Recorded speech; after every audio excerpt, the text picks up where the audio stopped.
ICSE class 10 physics paper में heat chapter से 8 to 10 marks fix करने हैं, तो ये 5 क्वेश्चंस बिल्कुल मत छोड़ना। चलिए जानते हैं 5 most repeated questions of heat. सबसे पहला question, state the principle of method of mixture और principle of calorimeter, name the law on which this principle is based and state one important assumption made. इसका definition और ये law of conservation of energy पर based है, ये हर दूसरे साल पूछा जाता है। Energy cannot be created or destroyed in an insulated system. The heat lost by the hot body must exactly equal the heat gained by the cold body until they reach thermal equilibrium. ये question 2012, 15, 17, 19, 21 और 24 में आया है। अगला question, give reason for any of the following. Why is water used as a coolant in car radiators? Why do farmers fill their fields with water on a cold winter night? Why is the base of a cooking pan made thick?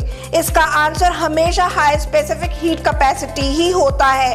Water has an unusually high heat capacity. This means it can absorb a massive amount of heat while its own temperature rises only slightly. In radiators, it carries away engine heat efficiently.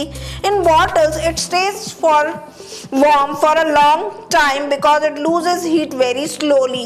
ये question आपका 2011, 14, 16, 18, 20, 23 में आया है। Question number 3, a solid metal of mass m1 at temperature T1 is placed in a calorimeter of mass mc containing water of mass mw at temperature T2. Calculate the specific heat capacity of the solid if the final temperature is Tf. ये section B का favourite question है। Calorimeter के मास को add करना बिल्कुल मत भूलिएगा।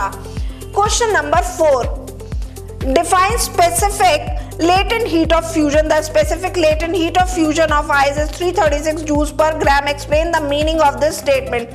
336 joules per gram का मतलब क्या है? ये डेफिनेशन और मीनिंग 2 मार्क के लिए मस्ट डू है। ये क्वेश्चन 2013, 16, 18, 20, 21 में पूछा गया है। Last question, why is a calorimeter made of copper? How is the loss of heat due to radiation and conduction minimized in a calorimeter?